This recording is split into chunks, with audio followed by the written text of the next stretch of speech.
Iyi ni radio BBC gahuza miryango ivugira i Londres kuri metero 19, 25, 31 na 41 no ku mirongo ya FM mu karere k'ibiyaga bigari kuri bonesha FM mu Burundi no kuri internet kuri bbcgahuza.com.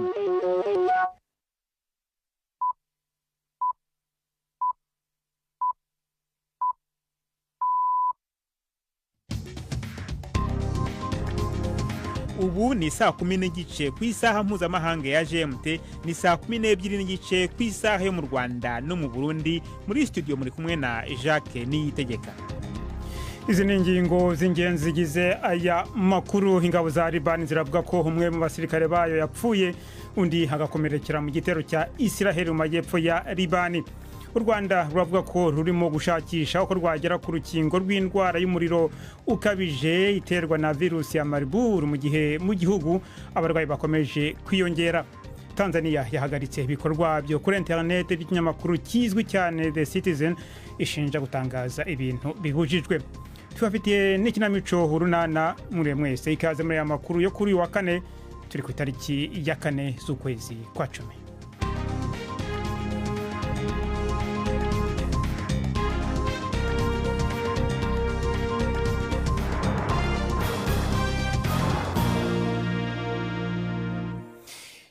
Ubwongereza bwemeye guha igihugu cya Maurice ibirwa bya Chagos biri kure mu nyanja y'Ubuhindi, ariko by'ingirakamaro cyane. Amasezerano y'amateka yagezweho nyuma y'imishyikirano yashyizwe ahagaragara mu itangazo rihuriweho n'abaminisitiri b'intebe b'Ubwongereza na Maurice. Ukurikije uko amasezerano ateye, Maurice izakodesha ikirwa cya Diego Garcia ku Bwongereza mu gihe byibuze cy'imyaka 99 kugira ngo ibikorwa by'ikigo cya gisirikare cy'ingabo za Amerika n'Ubwongereza bikomeze.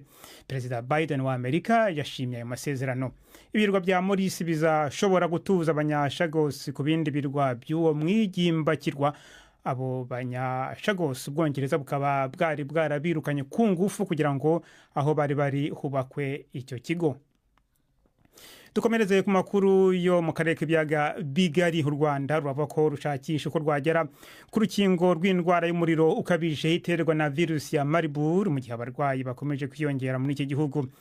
Minisitiri w'ubuzima Dr Sabin Nsanzimana avuga ko nubwo nta rukingo nyirizina rwari rwaboneka rw'iyi ndwara, ko hariho icyizere ko rwaboneka igihugu gifashijwe n'ishami rya ONU rishinzwe ubuzima ku isi OMS.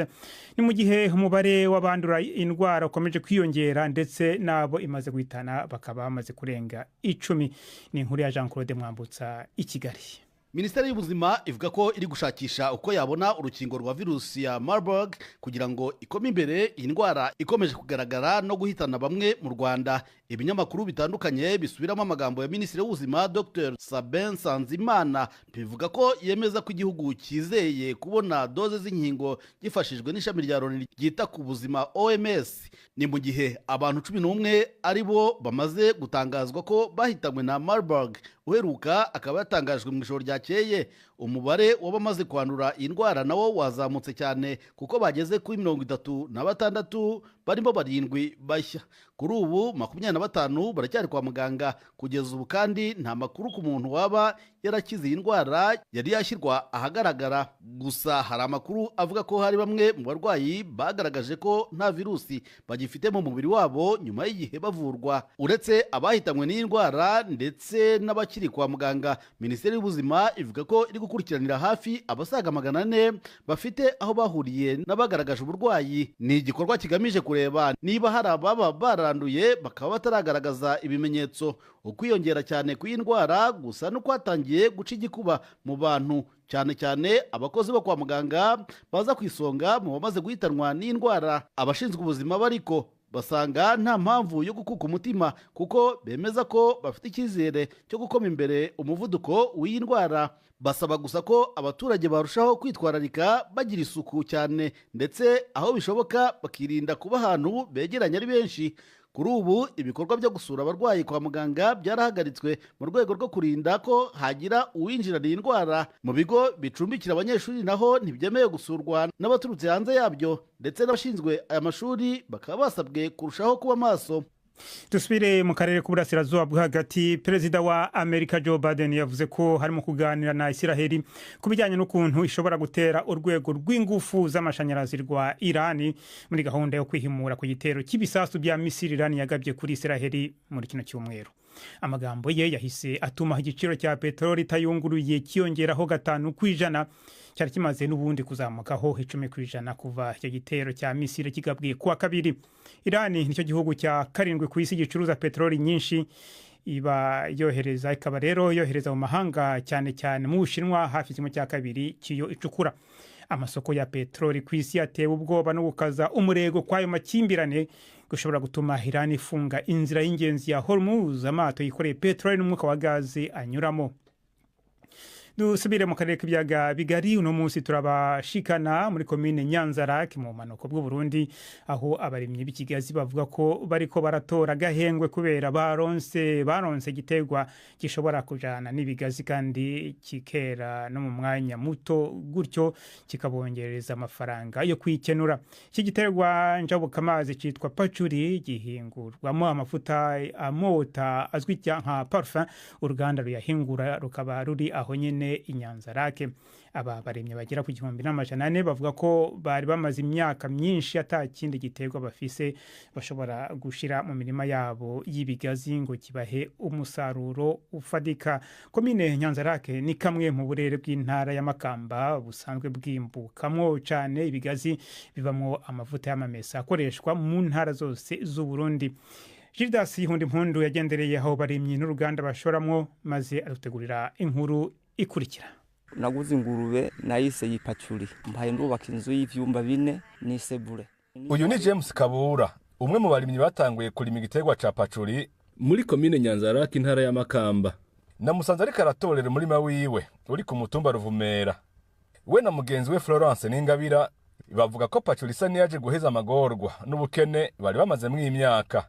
Araho nakunda kurima imyumbati, ngiye kuza kwimbura nkasanga imyumbati ntacyo ndonse, ariko amahera mvanye muri pacuri abafise imyumbati bo baza ngo turafise imyumbati nuze tugure nkagenda kuyigura mu ndimo. Mu mahera mvanye muri pacuri natanguye ndi umukozi nakorera abatanguye ndazitanguye nteba, maze kubona ukuntu ndabimburira nkabona ivyo bimbura uko bangana, naciye nsaba abagoronome barampa indimo nanje mbonye icyo ndahakubuye n'ubundi nca ndasubira ndasaba baranyongera iyindi robo. Iyi myaka 2 n'ukuri ndarose parasera y'mu miliyoni n'ibihumbi 100. Nararose amabati ari mu nzu, isima. Aba barimyi bemeza ko bari bamaze imyaka itari mike bagerageza ibiterwa bitandukanye kugira barabe ko vyojana n'ikigazi, ariko ngo umusaruro ukaba mubi. Ubu rero bagiye bakigwako. Gloriose Ndayishimiye asigura ko yasanze pacuri n'ikigazi ari magiriranire. Warimye munsi ikigazi naco nyene gica gitanga umusaruro mwiza kuko kiba kibagariye, kiba kirimiriye, kuko naca kigazi kirogera kigafasha ya pacuri mu gutanga intabire. No kuvuga amababi y'ibigazi turayatora tukayasasiza, tugasasiza ya pacuri yacu igacibaho neza gose. Pacuri ni giterwa njabukamazi gikoreshwa mu guhingura amavuta moga neza azwi nka parfum. Abarimyi bashora amababi ikiro kikagurwa 400. Aha ni mu ruganda rw'ishirahamwe Elaga ruhingura ico giterwa. Olivier Berintwari arurongo yavuga ko amavuta bahingura ashorwa muri Leta Zunze Ubumwe za Amerika. Yamara yemeza ko akiragahaze. Uru ruganda mubona rufise inkono 4, inkono imwe yose ijamo ibiro 200 vy'amababi yumye. Ivyo biro 200 tubironka bivuye mw'itoni ibiri 1000 vy'amababi mabisi. Urumva ni conversion de 20%. Turashobora gukura mu ivyo biro 200 hagati y'amaritiro 3.5 n'amaritiro 5. Murumva yuko ni nko gukama ishuri. Kugira iyo ngorane y'umwimbo muke itorerwa inyishu, Janvier Miburo umuyobozi w'uburimyi muri Elaga avuga ko hakenewe n'imiburiburi abarimyi 4,000. Umunsi dufise abarimyi 1,438 nibo barima ico giterwa bakagishorera muri Elaga muri Mungana Nyanza-Lac. Dufise magitari 658 niyo magitari dufise barimamwo. Umva umunsi rero barima hama bagashora muri Elaga tukabagurira. Iyo bashoye ku mwaka ubuya turonka itoni 900. Mu gihe Burundi buhanzwe n'ikena ry'amafaranga y'agaciro, amavuta akomoka muri pacuri ishobora kuba imwe mu nzira zo kuyarwiza, ariko bisaba ko haboneka umwimbo kwiye. Perezida wa Ukraine Volodymyr Zelensky yongeye gushimangira ko ari ngombwa cyane ko ibihugu by'inshuti byo mu burengerazuba bw'isi byaha igihugu cye uruhushya rwo kurasa imbere mu Rusiya gikoresheje ibitwaro birasa kure cyane muri gahunda yo kubuza ingabo z'Uburusiya gutera intambwe muri Ukraine. Ibyo yabivuze ari kumwe n'umuyobozi mushya w'umuryango wo gutabarana wa OTAN Mark Rutte usuye Kiev nyuma y'iminsi mike yashyizwe kuri uwo mwanya. Bwana Zelensky yavuze ko gukoresha intwaro zirasa kure cyane byakongerera ubushobozi abasirikare ba Ukraine mu kurinda igihugu cye. Nyuma y'umunsi umwe Ukraine yemeje ko ingabo zayo zavanywe mu mujyi wa Vuhledar mu burasirazuba. Yavuze ko ubuzima bwabo basirikare bwari ingenzi cyane kurusha inyubako.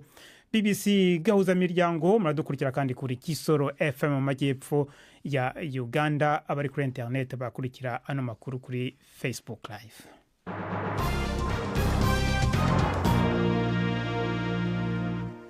Dusubire ku mugabane wa Afrika. Tanzania yahagaritse ibikorwa byo kuri internet by'ikinyamakuru kizwi cyane The Citizen ishinja gutangaza ibintu bibujijwe. Iki kinyamakuru cyasohoye kuwa kabiri video igaragaza ibibazo by'abatishimiye ibikorwa by'ishimutwa n'ubwicanyi biherutse.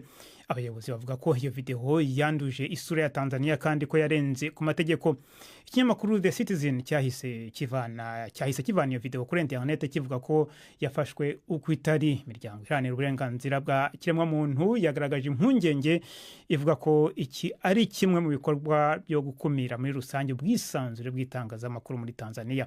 Perezida w'icyo gihugu Samia Suluhu yakomeje kunengwa mu gihe bivugwa ko inzego z'umutekano ziri inyuma y'ishimutwa n'ubwicanyi biherutse kuba batavuga rumwe n'ubutegetsi. Ingabo za Libani ziravuga ko umwe mu basirikare bazo yapfuye undi wakomerekera mu gitero cya Israel mu gihe bari mu gikorwa cyo gutabara hamwe n'umuryango utabara imbabare wa Croix Rouge mu majyepfo ya Libani. Ibi bibaye mu gihe Israel yatanze amabwiriza mashya asaba abatuye mu mirenge n'imijyi birenga 20 mu majyepfo ya Libani guhunga. Ni inkuru ya Sebastian Asha mugezweho na Siriake Muhawe nayo. Mwitangazo igisirikare ca Liban cavuze ko cabuza abasirikare baco ba mbere kuva Israel itanguye ibitero byo kubutaka muri ico gihugu, aho abo basirikare bari mu gikorwa cyo gutabara mu kigwate ca Taiben mu bumanuko bwa Liban. Igisirikare ca Liban caravuye ku birindiro biri ku rubibe imbere yuko atangura igitero ca Israel mu ntango y'indwi mu kugerageza kutisanga hagati mu ntambara ihuza Israel na Hezbollah. Israel yasubiye gutanga itegeko ku bantu bo mu bisagara birenga 200 byo mu manuko harimo igisagara kinini ca Nabatiye. Ubu igice kinini kigaragara nyuma yaho abahaba bahungiye baja mu buraruko. Hezbollah ivuga ko yahanganye n'igisirikare ca Israel cariko kirashaka kwinjira muri Liban giciye ku rubibe rwugaye rugana muri Israel rwa Fatima. Israel ntaco irabivugako. I Beirut abategetsi bavuga ko abantu 9 bishwe mu bitero vy'indege byagizwe mu ijoro na Israel ku kigo c'amagara y'abantu gifitaniye isano na Hezbollah muri ico gisagara.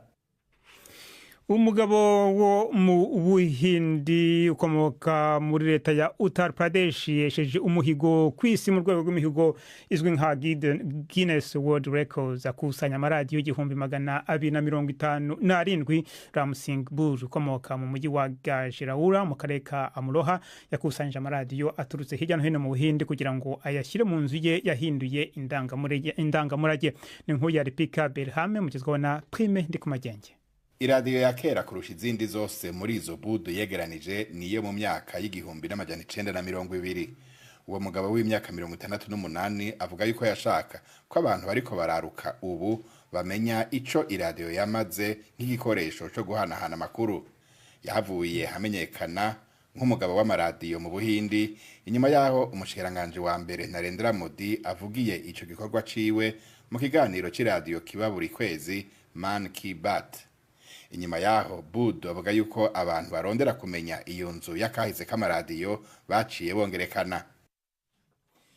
Ishami ry'umuryango w'abibumbye ryita ku buzima OMS ryatangaje gahunda yo ku rwego rw'isi yose yo kurwanya indwara y'umuriro ya dengue n'izindi ndwara ziterwa n'umubu kubera ko izi ndwara zirimo kwiyongera bitewe n'imihindagurikire y'ikirere ndetse n'isuku nkeya. OMS yavuze ko umubare w'abanduye indwara ya dengue wikubye hafi kabiri buri mwaka kuva muri 2021 aho abantu barenga miliyoni 12 n'ibihumbi 300 bayanduye, naho hafi abagera ku bihumbi 8 kabahitana mu mezi 8 ya mbere y'uyu mwaka. Iyi gahunda igamije gushaka ukuntu ibikorwa byo kuyirwanya byahurizwa hamwe ku isi yose binyuze mu kwikurikiranira hafi mu bikorwa bya laboratoire no guteza imbere gukora imiti n'inkingo zikora neza. BBC gahuza miryango bunoneho no mwanya w'ikinamico urunana.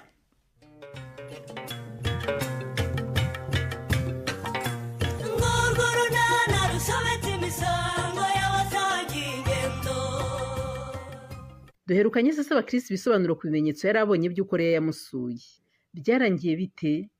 Nadine ngo yiteguye guhindura ubuzima bikesha inkunga y'ingoboka. N'urunana. Ndemezo. Karame. Maze wirirwe neza ngiye ku kazi. Stefa, urongeye kandi? Urongeye? Ndongeye iki kandi nyiramare? Ubundi se nk'ubwo ugiye? Ngiye ku kazi. Ubwo ugiye ukoze iki? Ure mu nyumvire, hari ikosa nkoze koko. Ubwo bibagiye ibyo warawemeye imbere y'umuyobozi w'umudugudu. Ubwo se kandi nanone ni ikibazo cya Ndemezo umbyukirijeho. Ntibarabivuze ngo baguha akanya witegure ungureba aho umujyana? Yego nyine. Nese kugiye utamujyanye. Sinakubwiye ko ntamushaka Stefa. None se nasabaga akanya ko kwitegura nsaba amasaha cyangwa nasabaga iminsi? Utiki Stefa? Sinigeze nsaba amasaha cyangwa umunsi umwe. Weke? Ngiye nasabye ko mwamwihanganye mukampa iminsi ubundi nkamukura. Ibyo ntibishoboka di. Uyu munsi ntararaha. Ariko wagiye ureka kugora abantu nyiramari. Weke? Wagiye ureka kugora abantu koko. Noneho rero reka nkorohere. Icyo nicyo nshaka ahubwo. Umva, nguhaye uyu munsi wonyine. Ntiwumva ahubwo. Mvuze uyu munsi wonyine Stefan. Ubyumva ubyiteho. Ejo Ndemezo ntazarara aha ngaha. Ibyo nta kibazo rwose. Ndemezo. Karame. Wirira sha. Turajyana. Oya. Sigara aha ngaha usigarane na mama wawe Nyiramarisa. Utiki Stefa. Ndakwiyamye utanyita mama wa Ndemezo. N'undi munsi. Ariko se kuba nkwise nyina hari ikibazo? Sindi nyina. Nyina uramuzi di. Umva wakana we.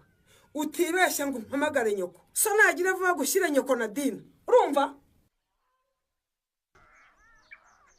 Yewe mana yanjye we yo umujyana mana we mujyana ugarutse kunsura koko ndishimye n'ukuri. Erega biri mu nshingano zacu nk'abajyanamo ubuzima Nadine. N'ukuri abajyanamo ubuzima bacu mukora neza rwose. Tugomba gusura abagore batwite mu rwego rwo gukomeza gukurikirana ubuzima bwabo n'ubwabo batwitema. Hanyuma se Nadine, karame mujyana, ikindi kintu nabonye kitari cyiza gishobora kubangamira ubuzima bwawe. Ikihe se kandi mujyana? Nadine, karame, ahantu bahari ikibazo cy'ubwiherero rwose. Umusarane se? Rwose uriya musarane ukoresha ntiwujuje ibyangombwa, ahubwo ndabona nawe uzatuma urwara indwara ziterwa n'umwanda. None se najyane koko? Ubu ndeba nge nashobora gucukura umusarane no kubaka koko mujyana? Ubwo no kuvugana na ba nyiraho bakubaka umusarane wujuje ibyangombwa byose. Ariko se iki kizu kimeze gutya koko hari uhacyakira umusarane mujyana?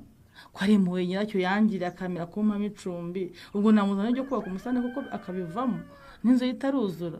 Mwe muzamfashe kuko we ntacyo namubwira rwose.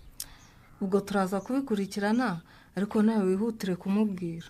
Yego, ahubwo mujyana hari inkuru nziza ubu mfite. Ubu ndishimye cyane pe. Shimishijwe n'iki se Nadine? Ubu namaze kugera ku rutonde rw'abagomba guhabwa inkunga y'ingoboka mu mudugudu wacu rwose. Ni byiza cyane. Ubu muri sako mfiteyo konti bazajya banyuzaho amafaranga yanjye buri gihembwe. Yego ni byiza rwose. Ubuzima bwanjye bugiye guhinduka mujyanama we. Ariko rero Nadine, ndakumva. Hari icyo ugomba kwitondera. Ni iki se kandi mujyana? Bagusobanuriye impamvu bagushyize mu bagomba kujya bahabwa iyo nkunga y'ingoboka? Barabinsobanuriye rwose. Bagusobanuriye ko ari iki? Kugira ngo nyine ubuzima bube bwiza. Uzirikane ko ari inkunga ihabwa abagore batwite n'abafite abana batarengeje imyaka 2 bo mu miryango ikennye. Yego rwose barabimbwiye mujyana, wikwiye kuvunika rwose. Kugira ngo uyikoreshe mu kwita ku mirire mu rwego rwo kurwanya imirire mibi n'igwingira ry'abana. Urabyumva neza? Yego barabinsobanuriye mujyana. None rero icyo ugomba kwitondera ni iki mada? Ugomba kuyikoresha neza, ukayikoresha icyo wayiguhereye. Urabyumva neza? Nabyumva ni ukuri pe, nabyumvishe cyane. Ayo mafaranga ugomba kwirinda kuyikoreshereza mu bindi bidafitanye isano n'ubuzima bw'umwana wawe rwose. Umva mujyana, kubita ipfubyi yibwiriza kurira, ngomba kubyitondera rwose. Yego Leya. Karame Sori. Ego mana yanjye rero amakuru wa. Amakuru ni meza Sori. Ariko we uzi ko tutanaherukana di? Ahubwo se wa mugani wari waragiye he we?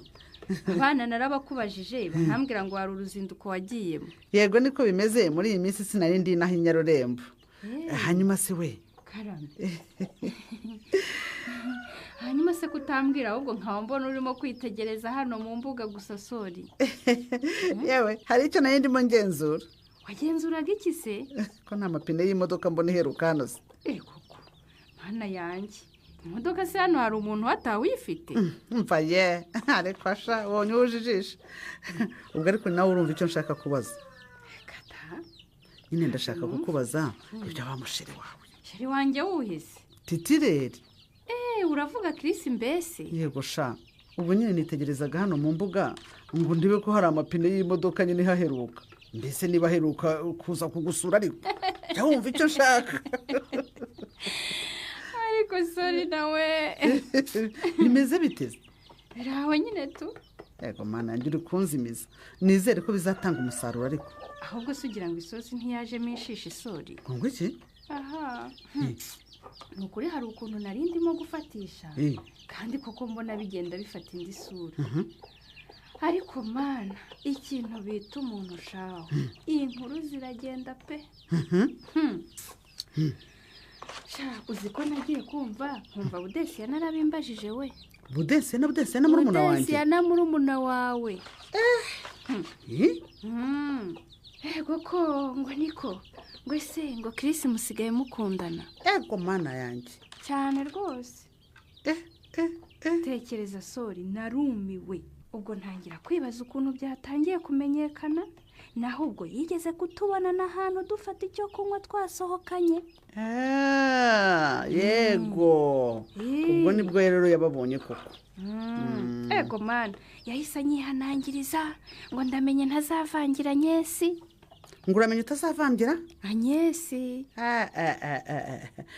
Ariko Budesiya nawe nabari ureka kwivanga mu byawe ahubwo. Waretse se ahubwo ugakomeza ukumva. Ubwo si Budesiya nuvuyeho hataraca kabiri ngiye kumva numva na Nyesi aje kunyihanangiriza ma. Ubwo si Budesiya nashobora kuba yaramuhaye amakuru? Nanjye ndumva ariwe nta wundi. Ubwo rero naravuze ntireka ngende buhoro buhoroshwe da. Umva reka kwitesha amahirwe wa mukobwa we rwose mbabarira. Komeza yewe hatiriza ariko. Kandi wumva hari abatangiye kubyivangamo Sori. Umva niba ari byo rero ndaje nanjye mbyivangemo. Ngomba gushaka Budesiya na nkamuha gasopo nakureka nawe wigeregereza amahirwe.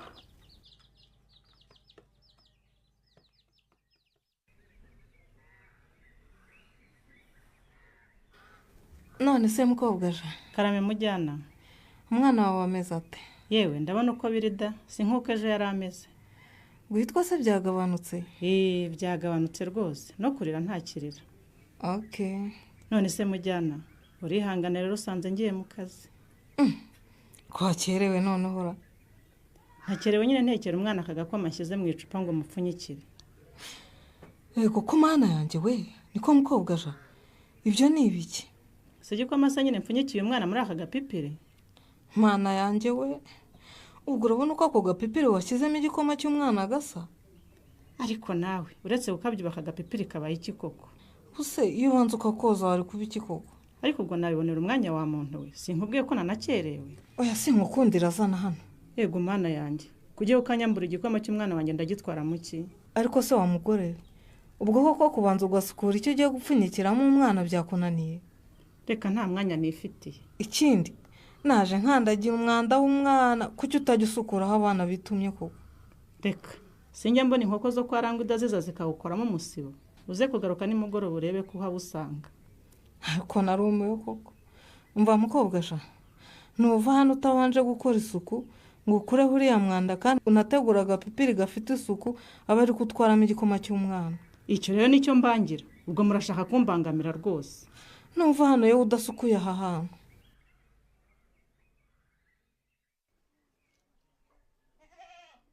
Ndemezo Kwa kutarya vuba vuba ntiwari ushonje?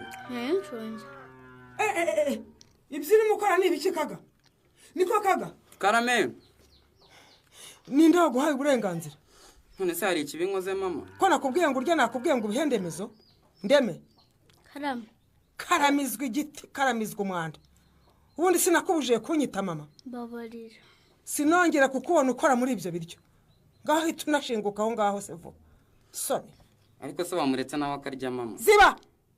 Niba ashaka kurya agenda kurya kwa nyina. Hano si iwawe. Wamubabariye mama. Erega ku manywa nabwo ntiyariye. Kaga. Ziba aho ngaho. Cyangwa nawe mbikwambure. Hita ushinguka aho ngaho ujya kurira hariya hirya.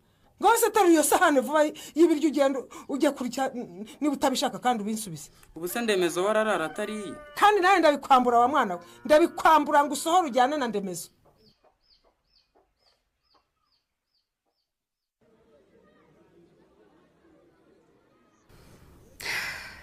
Anye, mbwira icyo wantumiyeho sha. Mbwira ntahe dore burije.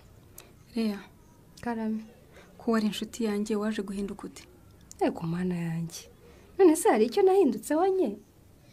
Ariko mana yanjye, niwe watinyuka ukankorera ibintu nka biriya? Ego ko, ibyo uvuga ni ibicyanye. Komeruka kugusobanurira. Ubwo duheruka guhura, sinakubwiye ngo ihangane wishakira abandi bagabo baharahari kandi benshi ureke Chris wanjye? Ego mana, nese kuva kirya gihe hari ubwo nari nongera guhura na sheri wawe koko? Wabyemera se? Nukuri kw'Imana ngira ngo no kuri phone simperuka no kuvugana nawe. Niba ugira ngo ndanakubeshya, umbwire nkwereke phone yanjye pe. Hariko abakobwa muri bitangaza. Mbese ubwo niwe nari inzire ya cyangwa? Ariko nye wamba bari ukambwira uwo muntu urimo kuduteranya koko. Kuki uhita wemera ibyo bakubwira byose ko ari ukuri? Uravugisha ukuri ntuherukana na Chris? Ntabwo duherukana pe. Ntabwo muherukana? Ntabwo duherukana. Hariko mana yanjye. Reya, urashaka iki kuri sheri wanjye? Aha, noneho ndumva ntazi ikindi nakubwira pe, kuko ndabona wamaze gufata icyemezo kandi udashaka guhindura. Reya, nkunongere nkubaze mbwiza ukuri. Ntuherukana na Chris? Nukuri ntiduherukana. Reya, ka gatabo kawe ka Roma n'aya frari yawe y'umukara urabifite mu rugo iwawe? Ego mana, yabuzwa n'iki se kuba mu rugo? Ariko nye, what's wrong? Urabyemeza neza? Uragira ngo se nkubwize iki? Nuko nta gahunda afite yo kujya mu rugo aka kanya rwose nari guhita njya kukubikwereka. Enda ngibi nabikuzaniye ngiye ugukunda. Sinabisanze mu ruganiro kwa Chris. Byagezeyo bite? Bigira amaguru se? Aha. Bigira amaguru ku buryo byari kwijyana bikigeza muri saro kwa Chris. Vuga se. Hanyese ko ariye Karunguru yaramukizwa n'iki? Ntuzacikwe n'ikiganiro Urunana cy'ubutaha. Ikinamico Urunana mwitegurirwa n'umuryango Urunana Development Communication, mukayikurikira kuri radio BBC kuwa 2 no kuwa 4 saa 12:45 z'umugoroba. Ikinamico Urunana kandi mwayikurikira kuri YouTube. Kuyigeraho andika ijambo Ikinamico Urunana Official maze utange n'ibitekerezo. Uramutse ufite ikibazo cyangwa igitekerezo kandi wifuza kutugezaho, watwohereza ubutumwa bugufi bwanditse kuri telefoni igendanwa 0783 18 10 64. Mushobora kandi kunyuza ubutumwa kuri page yacu ya Facebook. Kuyigeraho no kwandika ijambo Urunana. Tubibutse ko tubagezaho ikiganiro gikuyemo ibice by'Urunana twumvise mu cyumweru. Icyo kiganiro tukibagezaho ku cyumweru saa 9:30 za mu gitondo na saa 11 z'umugoroba kuri BBC. Dusubikiye ikiganiro Urunana cy'uyu munsi naho butaha. Barakoze bagenzi bacu mu kinamico Urunana, nibo rero bashoje amakuru yacu yo kuri uyu wa kane. Ariko mbere yo kubasezeraho na babwira ko ingabo za Libani zivuga ko umwe mu basirikare bazo yapfuye, undi wakomerekera mu gikorwa cya Israeli mu majyepfo ya Libani, ngo bari mu gikorwa cy'ubutabazi hamwe n'umuryango utabara imbabare Croix Rouge. u Rwanda rwo ruravuga ko rurimo gushakisha ko rwagera ku rukingo rw'indwara y'umuriro ukabije iterwa na virusi ya Marburg mu gihe mu gihugu abarwayi bakomeje kwiyongera. Naho muri Tanzania icyo gihugu cyahagaritse ibikorwa byo kuri internet ikinyamakuru kizwi cyane The Citizen ishinja gutangaza ibintu bibujijwe. Mwakoze cyane witamo BBC gahuza miryango. Amakuru yacu arakomeje no kurubuga rwacu rwa internet bbcgahuza.com.